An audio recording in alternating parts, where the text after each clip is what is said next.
Student, हमारी जो poem चल रही है वो है द लॉर्ड्स तोरूदत्त की पोइम है। इसका हमने टेक्सचुअल अध्ययन कर लिया और उसके बाद में मैंने आपको अबाउट द पोइम के बारे में बताया था कि इसके बारे में क्या बात बताई गई है।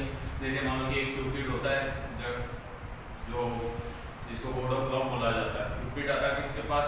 फ्लोरा के पास, कि मुझे एक ऐसा फूल चाहिए कि जो क्या हो, सबसे सुंदर पुष्प हो, सबसे सुंदर पुष्प हो।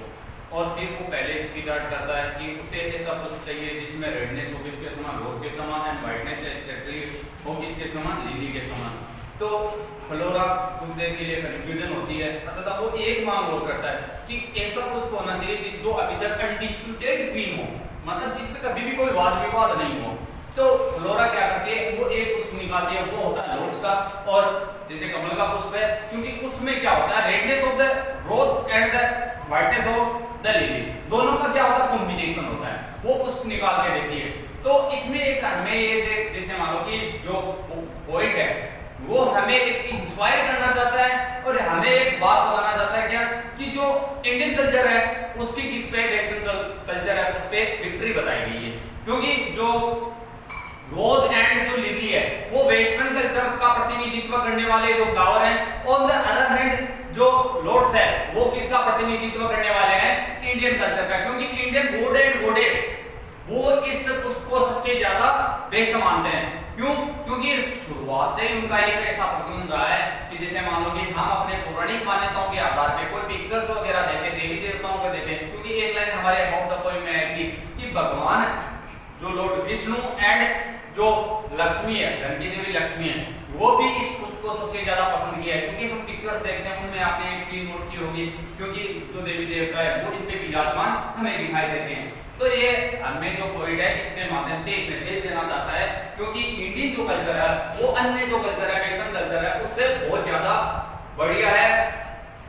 कि जैसे मान लो कि इसमें कितने माइथोलॉजी या कितने जो इपिक्स हैं वो पढ़ने को हमें मिलते हैं। क्योंकि जो इसकी जो राइटर है, जो पोइट है तोरूदत्त, उस पे सबसे ज्यादा प्रभाव किसका पड़ा? जो इंडियन इपिक एंड माइथोलॉजी है। जैसे मान लो कि इपिक है, जैसे मान लो कि रामायण है, महाभारत है, विष्णु पुराण है, मद्भागवत गीता है, उनका उसने अध्ययन किया था। उसके बाद में वो इसकी तरफ मोटिवेट हुई थी कि मैं जो इंडियन कल्चर है, सॉरी जो इंडियन लिटरेचर है उसको लिखूं, तो उसमें सबसे ज्यादा जो इंपोर्टेंस है वो किसको दिया जाए? इंडियन कल्चर को इंपोर्टेंस दिया जाए। और उसने यही बात की कि जैसे मान लो कि अलग अलग पोइट होते हैं, कोई पोइट जैसे प्रकृति के बारे में लिखता है, कोई अन्य के बारे में लिखता है, लेकिन तोरूदत्त की एक अवधारणा रही थी, क्योंकि सबसे ज्यादा उसका जो परिवार था वो धार्मिक परिवार था और उस पे इसका प्रभाव पड़ा।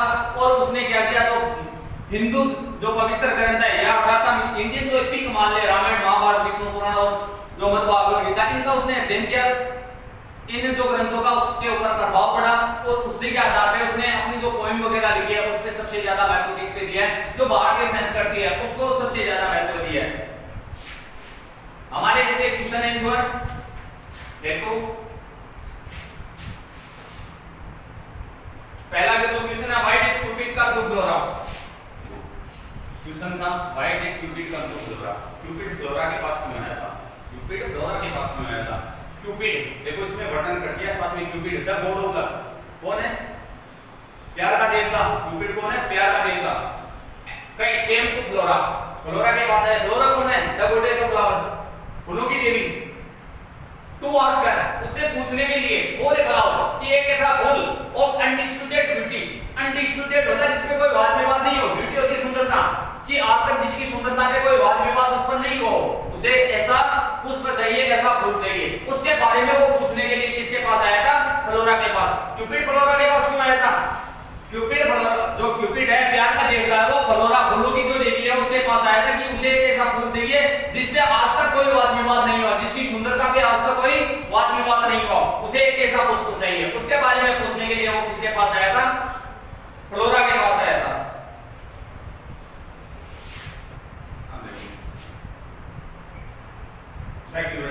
झगड़ा बिटवीन के बीच में, the rose and the lily, lily और जो रोज था उसके बीच में झगड़ा वाला अराउजल उत्पन्न हुआ था।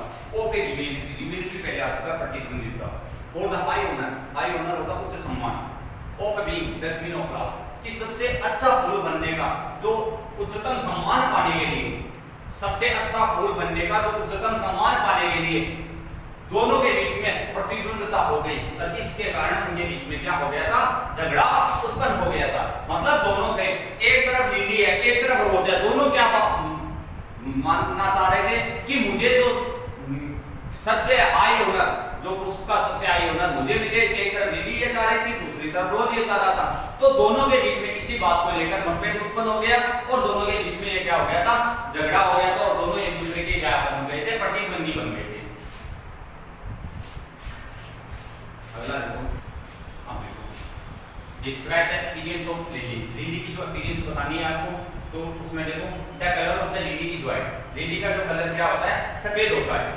It is a stately in its appearance, वो अपनी प्रस्तुति में क्या होती है, स्टेटली होते हैं, शांत। It is as beautiful as Juno, वो जूनो के समान सुंदर है। यहाँ जूनो ऐसा नाम आया कि जूनो के चेहरे के समान सुंदर है। जुपिटर वाइफ, जुपिटर की पत्नी है। जूनो कौन है, जुपिटर की पत्नी है। जुपिटर कौन है, गॉड ऑफ रेन, जो वर्षा के देवता, इंद्र देवता, इंद्र देवता की पत्नी का नाम जूनो है।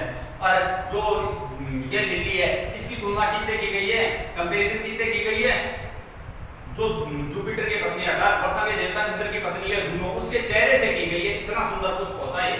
इट इज आल्सो सिंबलाइज, ये प्रतीक है, ये प्रतीक है किसका, प्योरिटी। प्योरिटी होता शुद्धता एंड इनोसेंस, होता अनजानता का, मतलब ये एकदम अनजान और शुद्धता का प्रतीक है। कौन सा पुष्प, लिली। अब दोबारा देखो कि लिली का पुष्प होता है वो सफेद होता है और ये इसकी प्रस्तुति होती है, ये दिखने में कैसा होता है, शांत होता है और ये इतना सुंदर होता है। किसके समान, इसकी तुलना किससे की गई है, जो जुपिटर की वाइफ है अर्थात जो वर्षा के देवता इंद्र है, उनकी पत्नी जूनो है, उसके चेहरे के समान, उसके चेहरे के समान ये लिली इतनी सुंदर है। लिली की सुंदरता और जूनो के चेहरे की सुंदरता की क्या की गई है, कंपैरिजन की गई है। इट इज आल्सो सिंबलाइजेज, ये प्रतीक है किसका, प्योरिटी का और इनोसेंस का, शुद्धता का और अनजानता का प्रतीक है। ये किसकी है, इस अपीयरेंस से रोज की। रोज की देखो, रोज इज रेड इन कलर, रोज है वो कलर में कैसा होता है, लाल होता है। एंड डिलीशियस और शानदार इन इट्स स्मेल, और इसकी जो सुगंध होती है, गंध होती है, वो क्या होती है, शानदार होती है। Its beauty and fragrance, beauty होती है सुंदरता और फ्रेग्रेंस होती है जो अच्छी गंध आती है ना, सुगंध, उसको बोला जाता है fragrance. Made it A reveal of lily, इसकी जो सुंदरता और इसकी जो सुगंध है वो क्या बनाती है, लिली से इसको प्रतिद्वंदी बनाती है, अर्थात इसको लिली से प्रतिद्वंदिता करने के लिए बाध्य कर देती है। क्यों, ये लिली से प्रतिद्वंदिता क्यों करता है, ये अपनी सुंदरता के लिए और सुगंध के लिए जाना जाता है, इसके लिए ये क्या करता है, लिली से प्रतिद्वंदिता करता है। अगला क्वेश्चन देखो,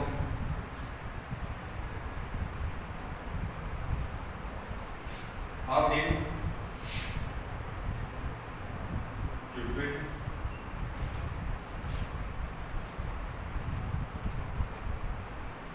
Cupid hesitate when choosing the color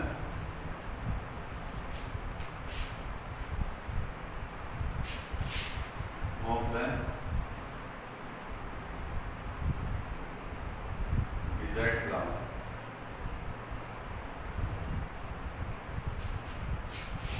question देखो दोबारा, हाउ डिड क्यूपिड, जो क्यूपिड है हेजिटेटेड होता है हिचकिचाना, इन चूजिंग होता है चुनकर, द कलर होता है रंग, ऑफ डिजायर्ड होता है इच्छित। जो क्यूपिड है वो अपना इच्छुक जो फूल था उसका रंग चुनने में इतना हिचकिचाता क्यों है, कैसे हिचकिचाता है, क्या कारण है। जो क्योंकि ये लाइन आई थी शुरुआत में, जैसे हम टेक्स्ट का अध्ययन किया था उसमें एक बात पढ़ी थी, क्योंकि पहले जो क्यूपिड फ्लोरा के पास आता है और वो पहले तो क्या है, लाल कलर का पुष्प चुनता है, फिर व्हाइट कलर का पुष्प चुनता है, फिर बोलता है मुझे दोनों का कॉम्बिनेशन चाहिए। तो फिर ऐसा क्या कारण था जिसकी वजह से वो अपना इच्छुक फूल चुनने के लिए, इच्छुक फूल का तो रंग चुनने के लिए इतना हिचकिचाता क्यों है, क्या कारण है, देखो।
पर देखो क्यूपिड हेजिटेटेड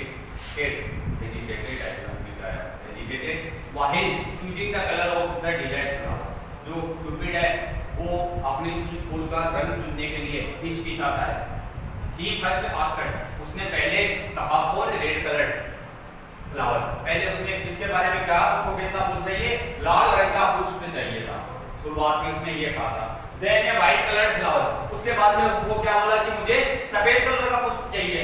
एंड फाइनली, और अंततः a flower having the combination of the both colours, और अंत में वो क्या बोलता है, एंड फाइनली, और अंत में बोलता है a flower, A fool having, जो रखता होता है कॉम्बिनेशन होता है समायोजन ऑफ बोथ कलर्स, दोनों कलरों का समुचित समायोजन रखता हो। मुझे कैसा पुष्प चाहिए, कि मुझे कैसा पुष्प चाहिए, जैसे हमने पोएम पढ़ी थी तो उसमें एक बात आई थी कि मुझे कैसा पुष्प चाहिए जिसमें गुलाब के समान लालिमा हो और लिली के समान स्ट्रेटली या व्हाइटनेस हो, लिली के समान क्या हो, सफेदी हो।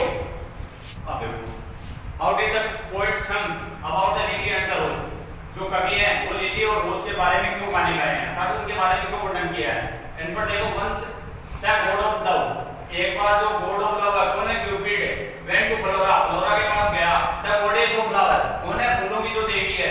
आस्क्ड हर, उससे पूछा to give him the most beautiful flower, उसको सबसे सुंदर फूल देने के लिए बोला। द क्वीन ऑफ फ्लावर, जो क्या फूलों में सबसे अत्यधिक सुंदर हो, अर्थात फूलों की रानी हो। द पोएट सेज, कवि कहता है या कवित्री कहती है दैट एक डिस्प्यूट होता वाद विवाद, was going on among great poet regarding this title, और इसके बारे में, जो इस संदर्भ के बारे में कई जो कवि है उनके बीच में क्या हो गया था, डिस्प्यूट हो गया था, वाद विवाद करने लगे थे, क्योंकि कई पक्ष ले रहे थे किसका, रोज का, कई पक्ष ले रहे थे लिली का। some of the poets took the side of the rose, कुछ कवियों ने किसकी साइड ली, गुलाब की साइड है। अर्थात कई कवियों ने अपनी जो पोएम है उसमें गुलाब का वर्णन किया था। अदर फेवर्ड द लिली, कई ने किसका पक्ष लिया था, फेवर्ड होता पक्ष लेना, द लिली का पक्ष लिया था। दस देश नहीं, इस प्रकार से उन्होंने गाया the two flowers in their poem, इसलिए उसने अपनी जो कविताएं हैं उनमें इन दो फूलों का वर्णन किया है। हमारा जो अगला क्वेश्चन है वो देखो, how is the lotus considered as the cultural symbol in the Indian society. How is the lotus considered होता है समझना, एज ए कल्चरल होता है, सांस्कृतिक सिंबल होता है, प्रतीक इन द इंडियन सोसाइटी। जो लॉर्ड्स है उसको भारतीय संस्कृति का, भारतीय समाज का जो सांस्कृतिक प्रतीक क्यों समझा जाता है। जो लॉर्ड्स है उसको भारतीय समाज है, भारतीय संस्कृति का सांस्कृतिक प्रतीक क्यों समझा जाता है। देखो, the lotus has been a favourite flower of Indian gods and goddess. जो लॉर्ड्स है वो क्या है, भारतीय जो देवी और देवताओं का क्या है, प्रिय फूल रहा है। Both Lord Vishnu and goddess Lakshmi love this flower, जो भगवान विष्णु है तथा जो देवी लक्ष्मी है वो इस फ्लावर से क्या करती है, उससे प्रेम करती है। इन प्रेजेंट टाइम, और वर्तमान काल में मैंने प्राइज, अन्य जो बहुत ज्यादा पुरस्कार है have been named after the lotus, वो जो लॉर्ड्स के नाम पे रखे गए हैं, जैसे पद्मश्री, पद्म भूषण, पद्म विभूषण, ये सभी इस इन्हीं पे है। In it is also believe, ये विश्वास किया जाता है that Brahma sprouted from the lotus, भगवान ब्रह्मा है वो उनकी उत्पत्ति इसी पुष्प से हुई थी। इसी पुष्प से भगवान जो ब्रह्मा है उनकी उत्पत्ति हुई थी। लॉर्ड्स सिंबलाइजेज, जो लॉर्ड्स है वो प्रतीक है किसका, ट्रुथ होता सत्य, ऑस्पिशियसनेस होता मांगलिकता, एंड ब्यूटी होता सुंदरता। किसका प्रतीक है, सत्य का, मांगलिकता का और सुंदरता का प्रतीक है। अतः the lotus has great cultural significance, अतः जो लॉर्ड्स है कमल है वो क्या रखता है, बड़ा जो सांस्कृतिक महत्व रखता है, बड़ा जो सांस्कृतिक महत्व रखता है।